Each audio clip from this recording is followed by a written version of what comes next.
kasi namin college sa Iris. So, ayan, yung mga elementary dito sa amin tsaka high school, pasokan na nila ngayon. So, tara, samahan natin sila sa first day nila. So hey guys, ako si Angeline. Nag-aaral, nagva-vlog at nagne-negosyo. So ayan, nakasalubong nga pala namin sila Kuya Noy. Shoutout kay Kuya Noy. First day class nga pala to ng mga pamangkin ko. Ayan, sinamahan namin si Ate Pem magkatid sa kanila. Shoutout nga pala sa lahat ng nag-first class ngayon. Enjoy nyo lang yung pag-aaral nyo sa loob ng paaralan. By the way guys, itong school na to pala is naging school ko simula grade 1 hanggang graduate ako ng grade 6. Bumili nga pala muna kami ng money dahil nagutom kami sa daan. Pero bibigyan lang namin sila ng onti dahil bawal na sila magdumi. Big shoutout nga pala sa mga naging teacher ko dyan simula grade 1 hanggang grade 6. Grabe, napakalaki na ng pinagbago ng FSS Patuloy Elementary School guys dito sa amin. Anong masasabi mo first day mo ngayon? Masaya. Masaya? Totoo ba yan? Masaya? Naman. Ano masasabi mo first day mo? Malungkot. Malungkot? Ba't malungkot ka? First day ko. At ang una nga pala namin inatid sa room niya is si Natisha kasi mas malapit sa gate yung room niya. Graduate na nga pala yan si Natisha ng daycare kaya ayan, kinder na siya at dito na siya sa Patulong mag-aaral. Magkasama na sila sa isang school ng ate niya. Papasok na nga pala siya sa room nila. Tisha! Eh ka muna eh! Basta!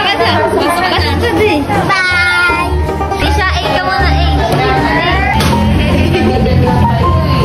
At dito naman si Yvonne naman yung hinatid namin. Ang room niya nga pala ay nasa gilid siya ng stage. Malapit lang din siya sa kantin.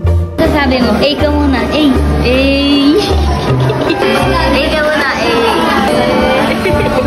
Hihintayin na nga pala muna namin si Natisha ngayon dahil first day niya pero may service sila. Habang naghihintay nga pala kami guys, isi-share ko muna sa inyo itong sinabi ni Father Raura na siguraduhin mong isama lagi ang Diyos sa kalkulasyon mo para masolve ang problema mo. Dahil kung hindi ay siguradong equal zero agad yan o negatibo. Kung may plano ka nga pala para sa future mo o sa buhay mo, wag na wag mo siyang kalimutang isama. Kalimutan mo na ang lahat, wag lang siya. Dahil kung wala siya at wala yung gabay niya, parang wala lang din yung gagawin mo. Sa madaling salita, hindi ka pwedeng magpatuloy mag-isa dahil mas maganda na kasama mo siya. Sa mga dumadaan nga pala sa problema dyan guys, daanan nyo lang yan, wag nyong tatambayan. Dahil naniniwala ako na kapag naniwala kayo sa kanya, walang imposible. Anyways guys, ayan, 2 hours nga kami naghintay dyan, nakaupo lang kami, kaya ayan, napagod na for the tulog na. So ayan, nag-TikTok na yan sila. At dito minutes na lang pala guys, bago umuwian nila, ayan, pinasayaw muna sila para mabuhay yung energy nila. Bago nga pala mag-uwian sila na Tisha, ayan, nag-recess si Yvonne, dumaan siya sa room ni Natisha. Big shoutout nga pala sa advisor ni Natisha kay Ma'am Crystal. Hindi kasi niya pinapalabas hanggat walang sundo yung bata. Yung mga nanay, alam nilang safe yung anak nila. Kamusta yung first day mo, Tisha? Masaya po.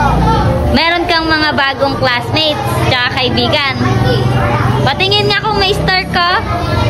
Wow, ang daming star. Parang tattoo. Uwian na nga pala nila Natisha pero ayan, nadaan muna kami sa room nila Yvonne para kamustahin siya.